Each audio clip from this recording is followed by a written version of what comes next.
Well, I don't usually do this. In fact, I've only had to do it once before, but this show is for mature audiences. Now, if you're 2 years old and you know a lot about the world, you're welcome to watch it if Mommy and Daddy say okay. But other than that, you're going to be meeting a young lady named Jane. And she has an expertise. She's working in Edinburgh, Scotland. She's from Edinburgh, Scotland, and she deals with sexual health. She's in a clinic there or a facility there. And then we get into some of her personal life, which is very interesting for someone my age who never even knew what half that stuff was. We talk about what words are new that were never even in existence when I was growing up, or if they were, nobody ever told me anything. I learn an awful lot from the people who come on my show. And this young lady was staying in my Airbnb, which is how I met her. She became interesting to talk with at the breakfast table, so I said, let's do a show. We're both in our pajamas, and I just really enjoyed speaking with her because I learned so much, but it is for mature audiences. So with that, on with the show. Enjoy Life is Good with Jane from Edinburgh, Scotland. Thank you. Welcome back to Life is Good. I'm Heather McEwen, your ever-loving hostess, and guess who we have today? Tweet, tweet, tweet. He rocks in the treetop all the day long, hopping and a bopping and a singing his song. All the little birds on Jaybird Street love to hear the robin go tweet, tweet, tweet, rockin' robin, tweet, tweet, tweet. You'll not believe the luck we have as Airbnb hosts here in the great green state, because as you've met Dee, who is a composer and a German, but living in the States, we now have Jane, who is only in the States for how long? 10 days. 10 days, and 10 two of them days. here at Dunroven. Yes. With her beloved, which is kind of cool because her boyfriend has stayed with me before, but having them both here together is so cool because now I can find out a whole lot about Doug because he's still sleeping. And as you can see, we're in pajamas. Yes, pajama day. Pajamas, tea and coffee. But it's time to have a good talk. Jane, thanks a million for doing this because No I know worries. I got you well, I got you with a towel on your head. Yes, that's it. I took the turban off, so You just you took can have the the wet turban hair instead. Jane has an interesting profession. Many, actually. But what are you doing in Edinburgh? So I work in reception at the Edinburgh Sexual Health Centre, Charmas, and we cover absolutely everything to do with sexual health. So we deal with, we have the Gender Identity Clinic, we have Choices, which is abortion. Mm-hmm. We have women's health, so that's gynecology, and menopause, perimenopause, premenstrual syndrome. So when the GP refers, we're one of the places that they can come to. You know, there's other hospitals in Edinburgh as well that deal And you're with those totally issues. socialised medicine, so everybody walks in for free. Yeah, well, yes, it's free at the point of care. So we all pay national insurance every month. When you're earning, you pay your national insurance, and so that money goes into the NHS. So we do pay for That's it. the National but Health Service in the United Kingdom. That's the National Health Service, our beloved system, which is getting thrown to the dogs by the Tories first of all, and now even Labour. Yeah, who's in charge now? Jinx, you know, yeah, they're just putting less and less money into it and expecting it to still function the way that we all want it to function, and of course it's not going to. Well, one thing about socialism, it's great until you run out of money. Yes. Yes. And it never works in the long term. Even in Sweden, which was the longest running socialist regime, and it worked very well for Sweden. And now it's the most crime-ridden of all European places, which is a shock because I spent some time over there. Of course, we all did. And then it's going broke. Yeah, but the thing is, it would still work if it wasn't mismanaged. It's management. And too much money has been going into management and not into the care. This is my theory about the NHS, and a lot of people's theories about the NHS is it would be functioning if it didn't get pressure from outside to get more private care, expecting services to keep up with technology, but with the same amount of money, not getting the money increased. And how are they supposed to do that? Right. So, for example, dentist service.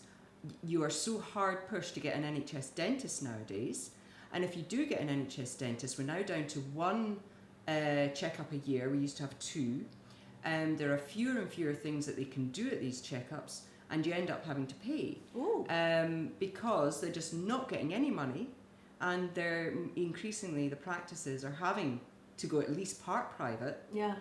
The private costs are extortionate, but the technology that they need to keep up with modern dental care, they just haven't got the money if they're just an NHS service. Well, I'm going to change this. Let's get away from oral care and back to sexual health. Okay, sexual health, yes. In quite a few states, it's been mandated that sexual health become minimized. The education has stopped at elementary school levels, the education has stopped at high school levels, the education has stopped at college levels in some southern states. Mm-hmm. And it's fine, you don't want to tell grade 4s. I was a health teacher in grade 3 and grade 4, so you have to really be careful of your vocabulary. Let them be children. Mm-hmm. Don't talk about choices of gender at a very young age, prepubescence, when they don't know what's going on anyway. Mm-hmm. I'm all for that, but if they have questions, you should answer them honestly and send them to the right. They should have resources to go and be referred to, the resources to say, well, how are you feeling? And you feel you may be a different gender. Well, maybe we should talk about that. Yeah. But it doesn't necessarily have to be taught at a young age. Absolutely. And so I'm all for keeping children as children until they start asking questions. Yes. But I have a friend who's a professor at a southern university, and his platform was sexual health. He did his PhD going to minority gay people who hide their gayness they stay in the closet, but when they go home to their wives, they're carrying sexual diseases because they won't even wear prophylactics. Absolutely. Yeah. And so he said the spread of sexual diseases among who were supposed to be heterosexual men, and spreading it to their wives, is because of the fear of being identified. It can be, yes. Anyway, they have cut his class. He's no longer allowed teaching it in college because... in college? No, he's not allowed teaching it in his university because that state mandated no talking in elementary or high, so they've carried it forward. So he's lost half his course load. Oh my goodness. And of course, ignorance is bliss, and diseases prevail. Yes. And diseases, the sexual transmitted disease is on the increase again. Yes, exactly. It is. We have a cluster of buildings, NHS buildings where I am, and next door to us is the eye pavilion that deals with eye issues. And they have rapid testing because they are getting more and more cases of syphilis. Yeah, and syphilis is on the rise. Syphilis is on the rise. And it's once you've got syphilis for life. Not really? Yes. Yes, you get it treated. So the first case of syphilis, you can be really quite ill. You get treated, but then forever you have positive antibodies, and so you have to. Once you're treated, you should be fine. You get whatever medication it is. You'll get that. So you suppress it. But you suppress it. But you have to be checked up every year. Oh my goodness. Well, King Henry VIII died of that. Probably one of the things that he died of. I think gangrene was another. Yeah, gangrene. You name it. Ulcerated leg. Fill off a. God. Why didn't they just off him in a jousting match instead of boarding him? And then Al Capone. Another man who died of that advanced syphilis. Right. And if we don't have these words in our vocabulary, they cease to exist in our reality. People are so ignorant. You want to hear about my ignorant story? Yes, please do. Yes. Let's hear it. You're going to laugh, but this is what a lack of education in the modern day does for me. Now, I don't know where I heard this word, but it was around. So when my builder finished building the house, he said, there's nothing on that wall. What do you think you'll do with it externally? And I said, I think I'll put... My daughter has a plant. It's called chlamydia. My daughter has chlamydia. Sorry. And it grows right up her house, and it's purple, and it comes back every year. And she can't kill it, so I'm going to ask her for some of her chlamydia. And so I didn't know. I knew I heard the word, but it was clematis, which is another plant entirely, apparently. Yes. And I don't mind telling that story because it proves ignorance can prevail. I was trying to think what you were trying to say there. We would say... It's a joke, but it's true. It really happened to me. I'm really sorry, but I have to increase my social disease vocabulary before I have another show. Now, if you pronounce it clematis, it might not be quite so confusing. We say clematis. I don't think I'll ever say it again in my No, you life. never say it again. No, and my daughter didn't give me any because my house is in the shade and it won't grow. No, you do, and you need deep soil as well for clematis. So Oh, well, yeah, you need to plant it really deeply. Now I know. So Speaking of planting deeply, let's go back to sexual health. let's go back to chlamydia. What is the most prevalent disease that you run across there? Gonorrhea and chlamydia. Two of them. Oh. They go kind of hand in hand. Women tend to end up with more chlamydia. Men seem to get it's more gonorrhea. What are some of the symptoms? Itching, soreness, very much pain. Really? Actually, yes, a lot of pain. It can be. Some people, they'll have it, but they don't get any symptoms as well, and that's the danger. If you're not regularly tested, if you're having sex with people regularly and different people, if you're not regularly tested, you might be passing it on to everybody because you don't have symptoms. So a lot of these issues... Well, I don't know why anybody would not have safe relations anyway. Oh, believe me. They do? Oh, yes. Oh, yes. It's prevalent. And partly because of that, not unprotected sex, especially, well, in the gay community. Okay. So men who have sex with men, they have a medication called PrEP. I know what that is. Yeah, so that's to help protect them from getting HIV. Is that an oral... Yes, it's a pill. Yeah, Okay. it's a pill. It can be, they have to have regular blood checks to check their liver levels and all this because it can be quite pungent, it's quite potent for affecting Liver. organs, yes, particularly the liver. So they do have to be checked, they get a sexual health check every 3 months, they get their bloods done for their functions every 6 months. And it's to stop them from developing HIV. But it doesn't stop them from getting any of the other diseases. That's exactly And right. Unfortunately, this is my opinion, so this is your show. This is This is Jane and it's her opinion. this is It's all about me. it's all about me. Unfortunately, with that assurance that they're maybe they're protected from HIV, getting that, it gives a sort of bravado about other diseases. And because nowadays you've got antibiotics that can deal with gonorrhea and chlamydia, although they can be resistant. They are different antibiotics that work for the different things. More and more people are becoming resistant, of course. They build up the resistance to antibiotics, and it's getting harder to treat these sexual diseases. They are developing a resistance against the antibiotics, the diseases are. And they're now talking about these new super strains of gonorrhea and all this. But even that doesn't seem to penetrate, excuse the pun. That's all right. It's a distant memory, but I remember what it means. Vaguely. It doesn't seem to make them think that they still need to protect themselves from the other things because they think, oh, it's all right, I'll be fine. But it puts a lot of strain on resources. It puts a lot of strain, it means a lot of strain on their bodies. Of course. It puts a lot of strain on just everybody. And, and again, if they go around without symptoms, they might be passing it on before they get their next test, Oh, amazing. So it's... And, it's funny, you'd think that, the sexual revolution of the 60s, I just missed that. I mean, I was there. Oh, well, I was there, but I was between raised ages. by a very strict father, so I missed the revolution. Yeah. And I have no regrets about that. Right. But I'm awfully glad that people who are, into different ways of living, not straight. And would you please define polyamorous for me? Oh gosh. Let me get my dictionary. Right. Poly means many. Poly is many. Amor is love. There's polysexual as well, so that's different. That means promiscuous? That I wouldn't use the word promiscuous, but it does mean many sexual partners.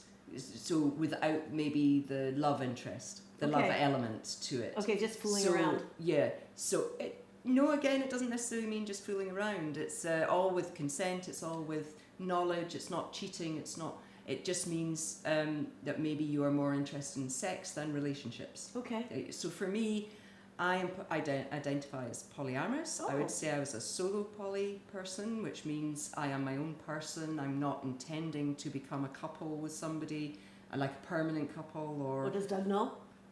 Yes, he does. Doug's in the next room.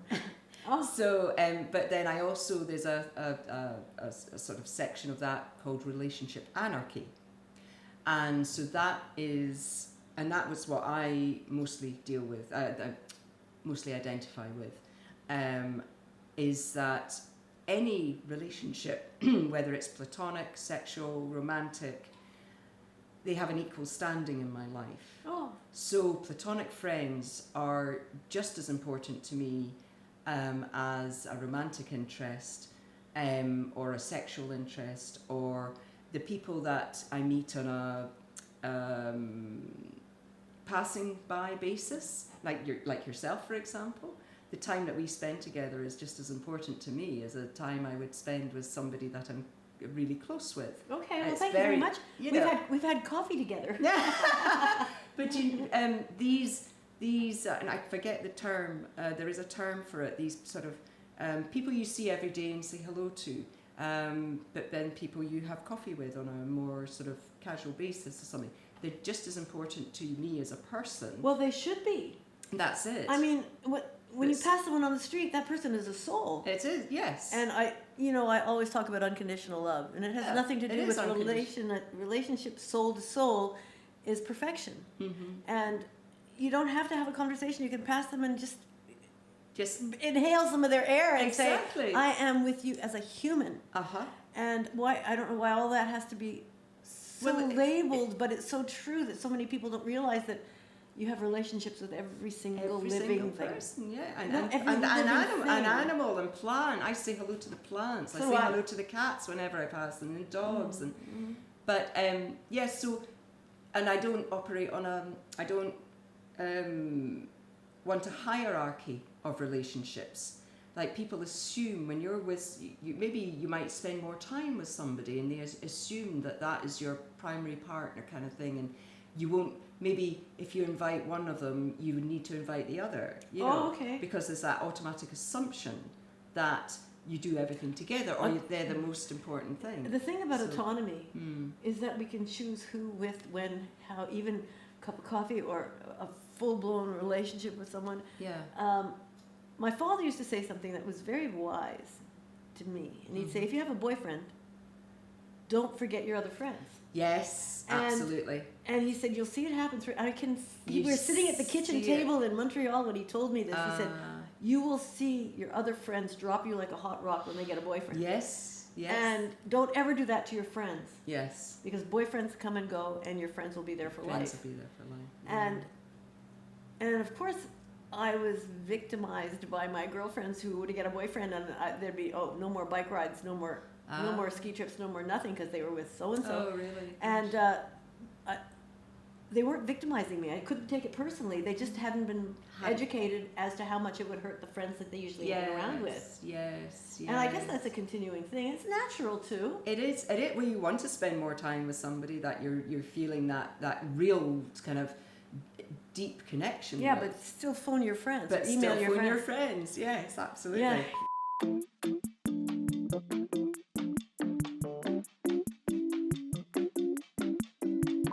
Guess what we did last night? Well, I just don't care, okay? You just keep that to yourself. Exactly. You don't need to tell everything. So that's kind of after, when I always feel I have been poly. When I was 20, I met a New Yorker over in Edinburgh. Yeah. And it was with the mamas and the papas. What? Yeah. Tell me what. I was a groupie. Oh, wow, I was Cassel. a groupie at 20. Yeah, Really? I've met Michelle. No. So Papa John, Scott McKenzie, of course, Spanky McFarlane, and Denny. Spanky McFarlane. Spanky McFarlane, yeah, she sang the Mama Caspa, but she had her own band. I saw them. You saw them? I saw them. This I did, and I've also met Michelle Phillips. Oh, right. Yes. Now the daughter, Michelle. No, the daughter Mackenzie. Mackenzie Phillips. I So met her. Mackenzie was singing her mum's part. I know, and I Yeah. met Mackenzie, and that's speaking of sexual health. She said she had an incestuous relationship with her dad. I can believe that. And we've talked can about it. believe When I was that. with her, I talked about that. Yeah, there's a lot of dodgy things And, that. you know, just told her I was very Jonas. proud of her for getting on with her life and to exposing this. And she said, you know, that half my family has cut me up because they don't believe it. And I said, well, then you're a very brave girl to have exposed the relationship that was acid-induced Wow. and drug-filled and no. a naive young girl with her father on tour. And Gosh. of course, that's so foreign to me in every aspect. But to see her as a young woman, I met her about, I don't know, 6 years ago. We had a chance to have a really good talk. And I just told her I was very proud of her for getting on with her life. Because she was obviously touring with her dad Yeah. when I met them. And that's you when know. I saw them, too. I didn't see them 6 years ago. I met her privately. No. But Yes. So. but the Mamas and the Papas, after I heard that, it cast a spell upon it. But I still remember dancing to My Girl with Jeff Packard for all through a whole summer. I was 14 or 13, and Jeff Packard was my dance buddy.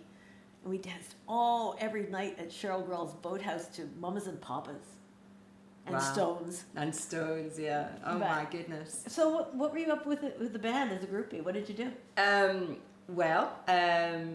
First of all, he invited me back to the after show party, and Which one? the one at the Edinburgh show. Yeah, I know, but Yeah. which guy asked you back? Oh, the bass player, Larry.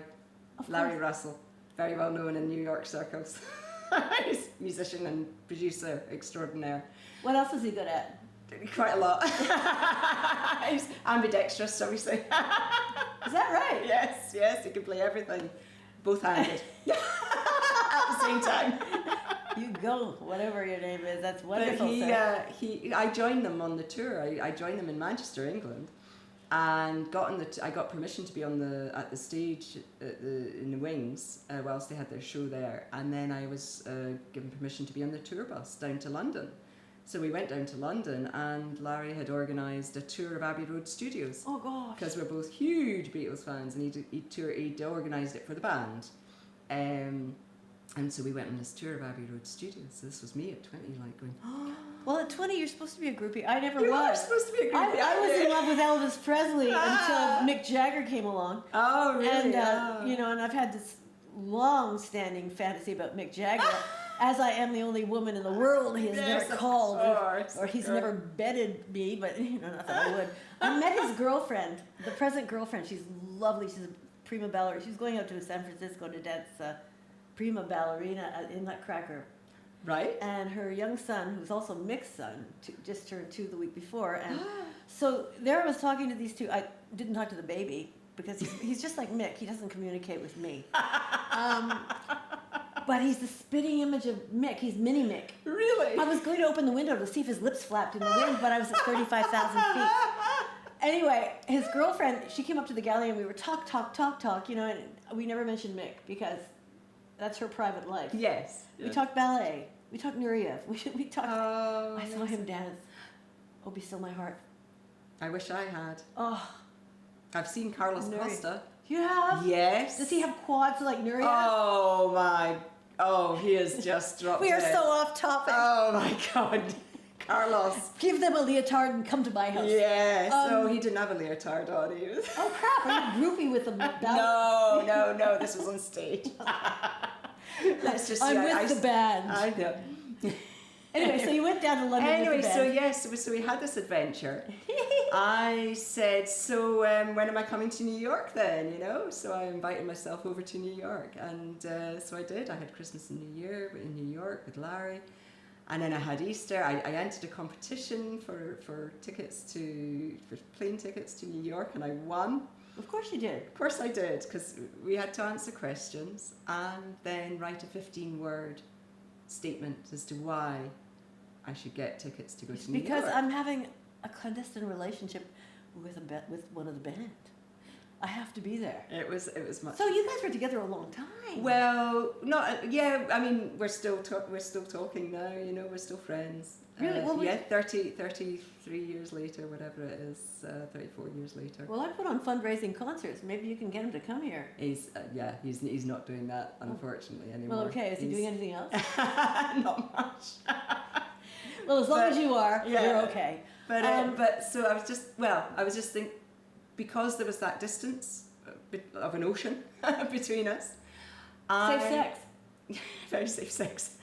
I never thought it was impossible for me to love somebody over here, but still have a relationship with somebody back home. And it was when I was kind of falling for this male friend of mine, and one day he actually said to me, Jane, I feel I can just be so myself with you because I can relax with you because you've got Larry over there, and there's no pressure of you kind of wanting something else from me. And I said, why? Why do you assume that? Why would you assume that I would stop myself from loving somebody in a physical way or, you know, an emotional way because there's somebody, you know? And that's when I realized, oh, what is this? But back in the 90s, it really didn't have a name. It didn't have an identity. I suggested it a few times. I did try open dating quite a few times. But nobody was up for it. Nobody understood why I would want to talk about who else I might be seeing or be open about it. Well, men do that. It's called cheating. And that's what they were interested. They didn't care. They didn't want to hear. They said, "No, do it. Don't tell me about it." They said, "But that's cheating. That's not being honest." That's right. You have to be honest. I'm a one person at a time person. That's absolutely fine. But I have no judgment about anybody else who's open enough. I'm open to everybody else doing whatever they want.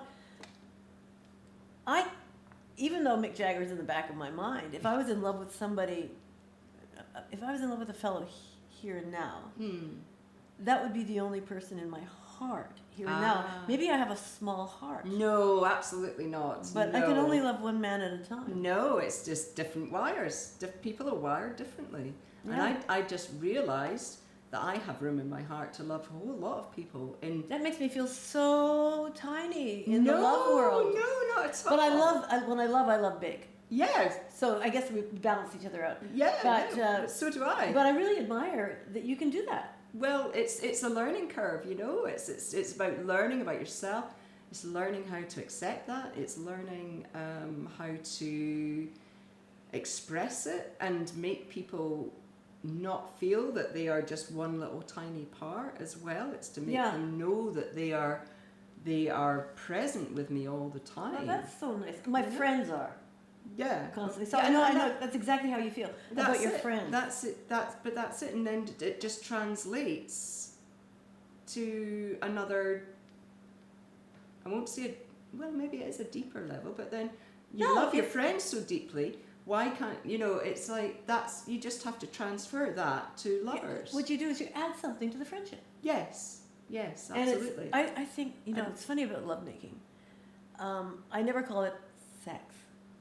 Right. I call it lovemaking because it's the exchange of a person's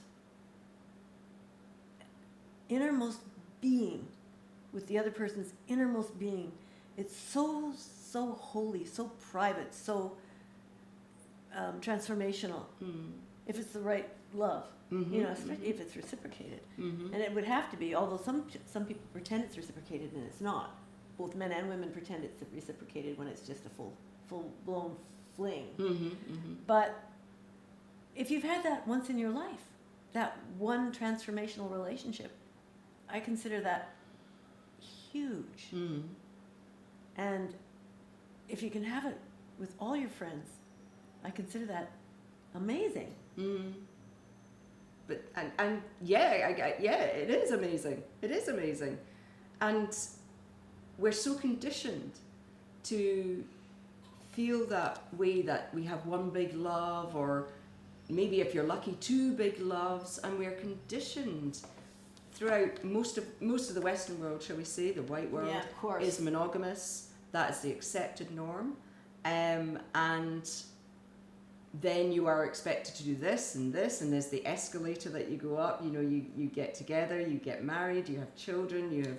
It's a very linear way of living. Yes, it's a very but it is acceptable. Acceptable. You know what's funny about that? I'm going to interrupt you for a second. Mm-hmm. I also find that finite in its satisfaction. And that's it. It's the infinite and the finite and the infinite. Yeah. And for me, love is infinite. It's infinite, but if you're my best friend Beth in Canada, she lives in Oakville, Ontario. She and Rod got together in high school, and my other friend Linda and her husband Phil got together just after high school. All very well educated, all people of the world, all generous with their souls. And I look at that, and I look at my grandparents, one love, you know, and I'm thinking there is such a great possibility in that, and growing together, not apart, and still being autonomous within the relationship. That's the secret. That is the secret. It's when you collapse into a union, when the man demands something of the woman and she collapses, or vice versa. The codependency. It's like, oh, that is not a relationship. That's an No. arrangement. No, yeah, absolutely. And I have friends who, before they got married, were so vigilant about talking about remaining autonomous, remaining their own people within their relationship, and having very, obviously having joint interests and activities that they do together, but having separate ones as well. And like you say, don't forget your friends. Do things with your friends. Go on holiday with your friends. Maintain your interests, because that makes great addition to the relationship. Yes. I mean, the most boring thing for me in a relationship is when somebody says, "Okay, so what do you want to do?" Oh yeah. And I say, "Well, what do you want to do?" Yeah. You know, come up with. If it's always me coming up with an idea, that's not my cool thing. Make my life interesting, and I make my life interesting, and you make your life interesting, and then we come together on that, make our life interesting. Yes. And I don't believe it always has to end. Certainly at my age, ending in marriage would be a huge mistake. But it's probably a huge mistake when I was younger, actually. But that was expectation of an Edwardian society, that you don't, you wear white to your wedding. You don't, you maintain your purity until you add to the altar or try, and then God bless you. And you're wearing white to your wedding. I guess you are a good girl. I'm going, well, I wore purple. I did too for my second wedding. Oh, wow. Well, my one and only wedding was purple. Really? I wore Yes. purple and silver when I married my Purple and silver, me too. Awesome. Oh my God. And it was funny because I told my fiance at the time, we're still very good friends. Good. It was my Oh, second husband, full disclosure. We're Good. still good friends. I don't see him very much, which is probably why we're maintaining such a good friendship. Right. I remember when we got engaged, his mother said, "Well, I've supported Barry all his life. Now it's your turn." Okay. He's brilliant and wonderful and fabulous, but not the marrying type. She's, "I can't believe Barry never married before." And I looked at her and I said, "Well, I can." And so could Barry, but we should never got married. We were really good friends. Yes, well, that actually, same as with me and my husband. We should never have gotten. We should have just been the really good friends that we should have been. And that's what we still are. We are still really good friends. I know, and you've been separated 7 years. Yes. And it's nice. And Barry and I have been separated since we were married. I think we broke up on the honeymoon, but that's whatever. Anyway, it's true. It's true. But life is an adventure. I learned so very much from that relationship. He's brilliant, and told me that if we're going to talk about anything, you better take law. I went, okay. So I went back into constitutional, tort, business, contract law. So I would have something to talk with him about. And if you meet someone who is going to expand your mind, then you've got a friend for life, and you've got a challenge. Yeah. Because boredom in a relationship, holy cow, that's horrible. It is horrible. It is horrible. Definitely. Boredom is the worst, and it's partly this. What do you want to do? I don't know. What do you want to do? And it keeps us. I want to do my thing, and you go and do your thing, and you come back and tell me what you did, and we'll let's do it. have an Stop deliberating and just procrastinating. Exactly. And it's stultifying and paralyzing to be in a relationship where two people try to do the same thing all the time. Oh yeah. One thing recently, I told somebody, having his own separate life. Well, maybe I didn't tell him, but I thought it. Having a separate life and then coming to talk to me about it is more fascinating than having a relationship of any kind, because it's an intellectual relationship. Yeah. And I'm not saying that everybody should just have an intellectual relationship, but to tell you the truth, they're the most long-lasting. It is the most. And if it's a mixed relationship with physical, you can be a sexual intellectual. Yeah. And have a really good time while you're talking. Welcome to Life is Good. I named it Life is Good for a reason. Anyway, maybe it's just a fantasy in my head, but life and love are good. They are. They're very good. Anyway, tell me how you met Doug. How did I meet Doug? So I was in New York a year and a half ago. It was way past due time. This would be my fifth visit since 1991.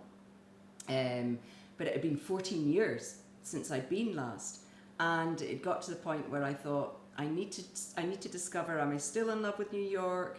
Does it still hold that place in my heart that it has done? I wanted to see Larry as well. He's 20 years older than me, so it was his birthday yesterday. Oh, so he turned 75. He's 75 yesterday. Does he want my number? I'm kidding. Whatever. And there's that thing at the back of the head, just when how long have we got? How long is there before I might not see him again? And there was that kind of, because I don't know how much would I want to travel back to New York? Would I be able to tolerate New York now? I've changed over the years, and I've become less tolerant of the really noisy, brash, smelly city, sort of thing. So that was kind of what this trip was about. I'd been planning it just before the pandemic, and then of course the pandemic, so.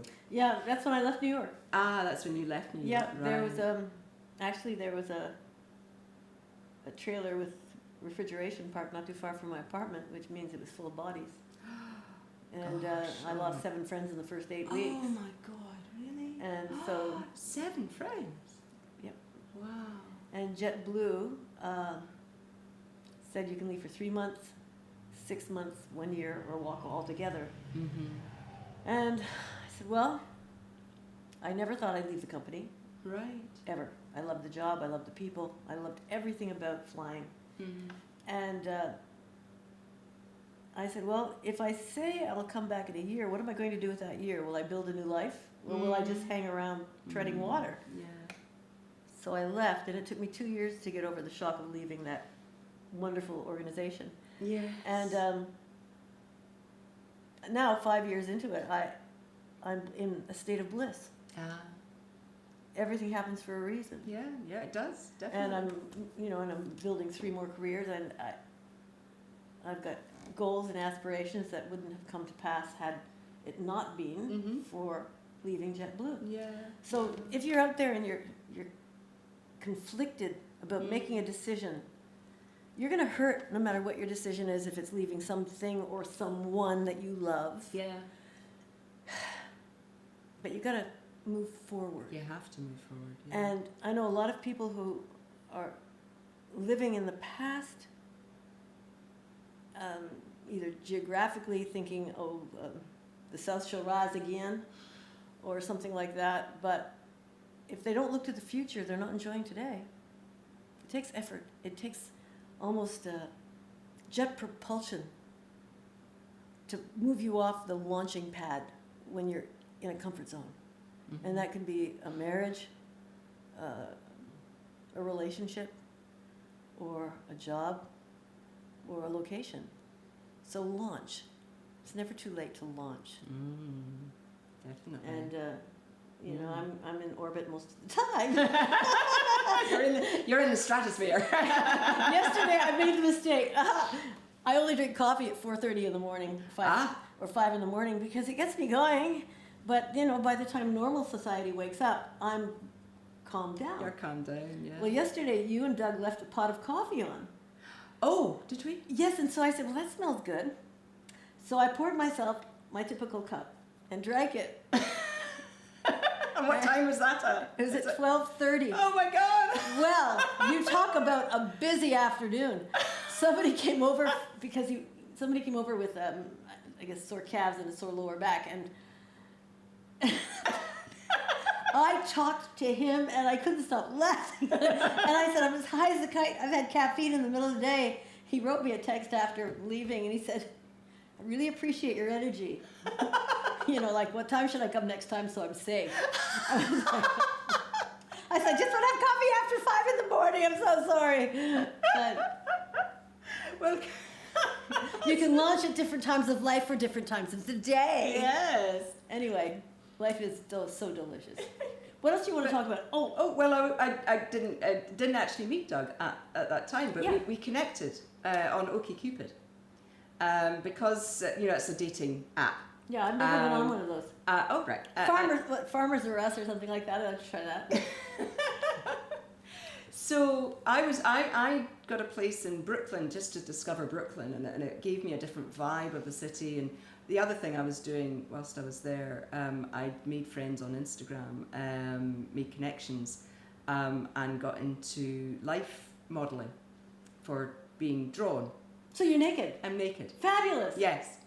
And so What haven't you done? Quite a lot, but I had sort of one fixed thing that I could not change, and that was my drawing session with Daniel Maidman, who is an amazing artist. With Daniel Maidman. Do you know him? Because he's Canadian. Yes. Yes. Oh, I don't know him. Isn't he amazing? He's fabulous. He gets. I've got a book here called Bodies.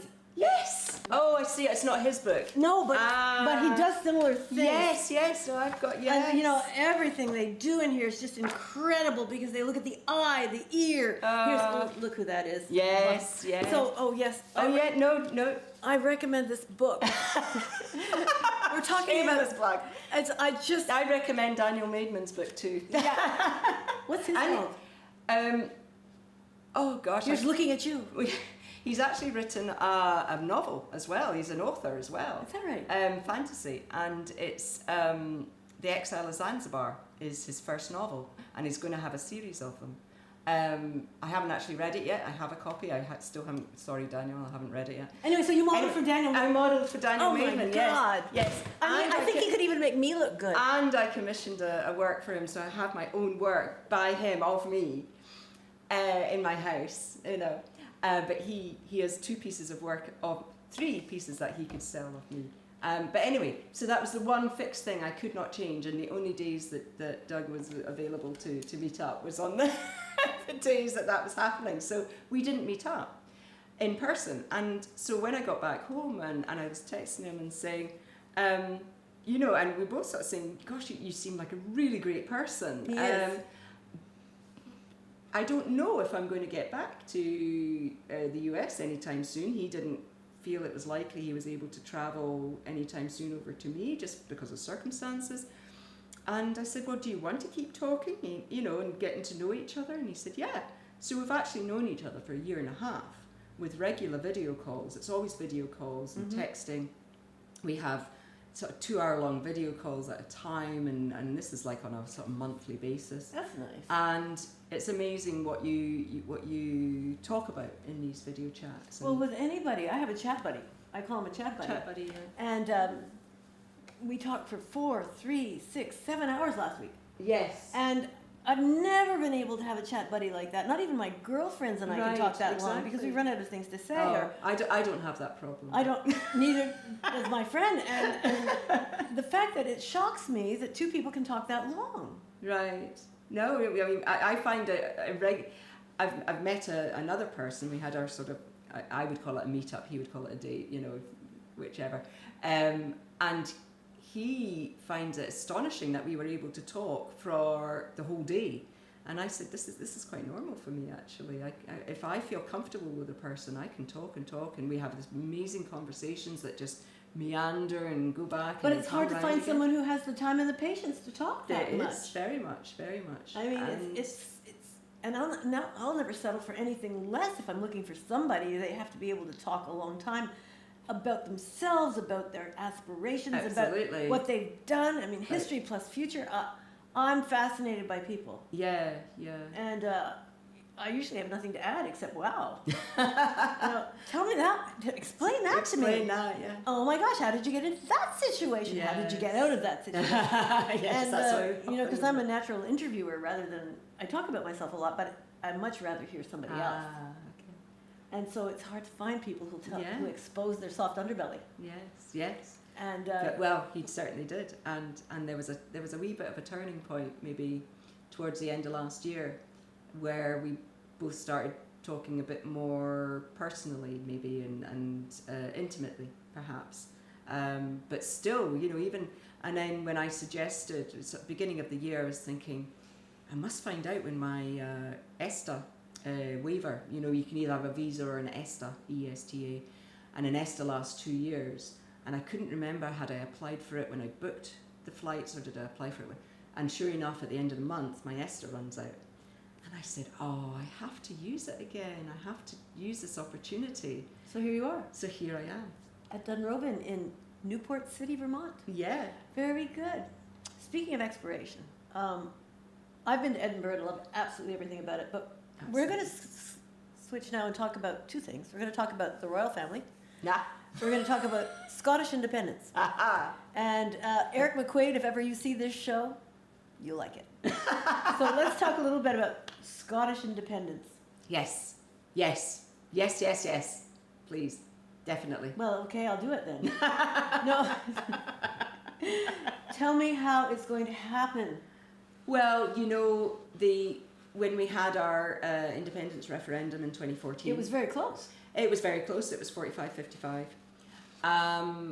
Now, they kept calling it this once-in-a-lifetime vote. It should never be, in a democracy, nothing should be once in a lifetime. You hear that, Mr. Trump? You Yes. son of a... It should never be once in a lifetime because a democracy is meant to change. And a democracy is meant to progress. And evolve. So we had that. We had a lot of misinformation. We had a lot of scaremongering. What would happen? Scotland can't survive on its own. We've got this wonderful relationship. Blah blah blah. If Scotland became independent, you'd no longer be part of the EU. Is that true? No. I didn't think so. But that's where we were told you would have you'd have a problem getting back into the EU as an independent country. Stop it. Yeah. Anyway, there was a whole lot of scaremongering and a whole lot of just frustration and lies. So very close. We would, then we were told, well, you have to. That's it. When's the next vote? Well, that's the thing. We're being told we're not allowed it. That is not true. I know. I know it's not true. But what was also not true was Brexit. 2016, you had the Brexit vote. Everything was lies. Everything on the Brexit side, it was Who all was lies. responsible for that? Tories, Farage, just all the Tories and Farage basically were the liars. In other words, capitalist pigs. Capitalist pigs, yes, thank you. That's a better way of putting it. Nothing against pigs, I'm sorry. No, actually, and I don't normally use that term because I love pigs and Me they're too. very intelligent. Yeah, I would creatures. vote for one. So yes, I think vote we for just one. did. Oh, I didn't even insult No. pigs again. Sorry. What's the matter with me? So we were told all these lies that the money from what we would save from being out of the EU, that would be put back into the NHS. This Not was at all. The whole 3 billion, whatever it was, on the side of the red bus. They knew that was lies. But people buy it. But people bought it. People in England bought it. Now, the other thing that we had in Brexit was that we weren't allowed to divide that in a sort of proportional representation type way, that all 4 countries had to vote yes. They didn't allow that. So the only country that actually voted for Brexit was England. Well, England and Scotland, Wales and Ireland voted against it. Yes. Okay. I think now I'm not actually sure about Wales. I think there was a bit of I think they possibly did as well, but Northern Ireland and Scotland definitely voted against Brexit. Okay. Unfortunately, a lot of England has moved into Wales, and so it's now. Yeah, the English people have moved into Wales, and they're having they're having a horrible time in London right now. Yes. Well, the last time I was in London, it was rare to meet someone who was British. Oh, really? Yeah, but I loved everybody I met. Gosh, I mean, it was right. so, and That's interesting. It's been a while since I was in it was London. fabulous. I was living in Stansted, but I used to bus into the city every day for a couple of plays Yeah. and talk to the people on the bus. Mm-hmm. I met one wonderful young man who worked for the bank, the big four-letter word bank over there, Okay. HBSC. Oh, yeah, yeah. Mm-hmm. And we were talking, and he's very much a banker, and he was from an African country. Ah. And we talked about many things, but we talked about London as a British place. Uh-huh. And he said, it is a British place, but there are so many of us who refuse to be British. Ah, interesting. And so we talked about that, and this is a few years ago. And then he talked about his father, who was married to several women. And I said, how did that work for you? He said, it was horrible. It was slavery for all the women.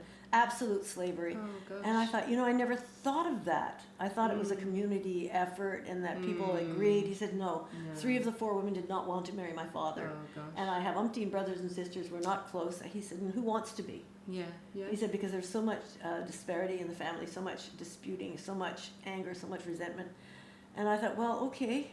And so that was a very big education. So travel, it's not just for the country you go to. Talk to everybody. Talk to everybody, yeah. Yeah, I love it over there for the way I can speak to everybody and just inquiring minds want to know, and they don't mind talking. No. Number one, they think they'll never see me again, and they don't think I'll ever be doing a TV It's show always talking easier. about them. Talking to a stranger is really, yeah. Back to so- the royal family. Oh, right. Now you want separation from them too. Oh, absolutely. Now, Yes. They have an enormous. Presence in Scotland, with their castle there. Well, they do and they don't. There's a lot. There are a lot of royalists, but I think there's more anti-royalists. Just because King Charles looks good in a kilt, I mean, that doesn't make him Scottish. Does he though? Well, Does he look good in a kilt? well, I He's always a bit poncy in the kilt for me. is he? Yeah. Okay, he's got good calves. What can I say? Where's the fatted calf was not lost on King Charles. But I grew up. My school growing up was Royal George, Okay. and in the main lobby, it was a small school, 60 kids in my graduating class, and we went from kindergarten right through together with a few add-ons and a few departures. Yeah. And our parents went to that school, my father, so Yeah. it was like a family tradition. Yeah. And we saw King George VI in the main lobby, Ah, really? flanked by the most beautiful picture of the Queen in all her garments with the blue sash and the diamonds and everything. And we sang God Save the Queen and O Canada. And we saluted the Union Jack until Canada got its own flag. This is my flag. It is the Union Jack. Its colors are red, white, and blue. Red is for courage, blue is for bravery, and white is for truth. I will be brave, I will be pure, I will be true. Not necessarily in that order. So then Canada got its own flag when I was 11 years old. So Only when you were 11, when I was 11, yeah. Well, I'm 107, so it has been a while. But we didn't even do that. We did. We didn't sing the national anthem. We didn't. sang God Save the Queen every morning. We didn't. No, we certainly didn't do that. well, you're Scottish. I mean, No, in England it's just not done. Isn't it? We don't play. No. Oh, It's only in organisations like the Brownies and Scouts and Cubs and things that when you do your Brownie promise, you Thank you, Lord Baden-Powell and Lady Baden-Powell. What a family that was, eh? Oh, such scandal. Anyway, very, very. Anyway, we'll talk about that another But day. anyway, no, we never did that in school. We never had that. What is your big beef against the monastery? The monarchy. They're just a waste of space, and they're so far removed from reality. They live in their own little clouds and bubbles, and what really do they do for anybody? I mean, I feel bad for them because their life is on such scrutiny. It's looked at, examined by everybody. They have no privacy basically, and so I feel sorry for them. But I don't think it has any place in today's society at all. I don't think any royalty anywhere has on the level that they are. They are supposed to be great. If you have a board of directors and you put them on the board, they are easily the best seduction. I guess for funds. Yes, for funding. yes, there is. But that's that. for people who are monarchists. Yes. And King Charles started very early on in his protection of endangered plants and his environmental causes. And then he goes out shooting and hunting and I know. and all that. So it's all very hypocritical. Yes, I admire his things, the things he's done for plants and for preservation and all this. But do you know how much money he makes from his lands? From his estates. You know that the RNLI, which Tell me what is that stands the for. Royal National, National Lifeboat Institute charity, it has to rent the space that it has its boats in Cornwall from him. They pay him. He makes them pay him. He could say, you know what, you're a charity, you save lives, you can have that rent free. Oh my God. But he doesn't. And there was a whole expose program about the funding that he gets from owning the amount of land that he owns. Oh, it's incredible. Look at it. I mean, he owns more land than the entire state of Vermont exists. But all I can say is more power to him. It is being discovered now, and with all of the communication available to normal human beings, I would say their time is short. I think the time is short. And even though Prince William is doing wonderful things for the homeless, I mean, I really believe his sincerity. Oh, I do, and he got that from his mum, you know, definitely. Yeah. She was very in touch with that side of things. You know. I think Prince William is the best of the lot. Prince Harry's over here making a fool of himself with a completely lost woman who's such a narcissist. Yeah, I'm a judgmental person. I mean, anybody who twerks when she's 9 months pregnant, I mean, really, you're such a low woman, and everything else she's done is like, oh, I'm going to be famous, I'm going to do this, I'm going to raise money, and then it collapses because she's a phony. No. I see. I haven't even paid attention to Meghan Well, at you're all. not. You know? Don't waste your time. I just don't pay attention to any of them. Don't now, waste your so- time. She doesn't do the royal family any good. She hates them all. But she'd be good for your cause. No, you want a woman who's educated with good class there. And I mean educated in a life experience way, not one that's been handed to her. Anyway, have we had a good chat? We've had an excellent chat. Yes, first thing in the morning. I love it. My voice is still croaky.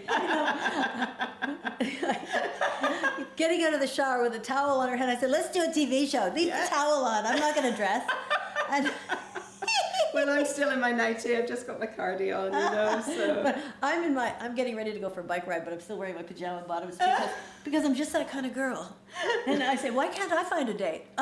Flannel doesn't work. I gotta tell you. Oh, you'd be surprised. I would be very surprised. You'd be surprised. People into flannel. Really? Oh yes, there's all sorts. Well, they must live in Scotland. Well, we need them, and we need it. Yeah, of course we do. We do here too. And Yes. thank you, Jane. Oh, it's been a It's pleasure. been such a joy to have you in the house at Dunroven in my Airbnb with Doug.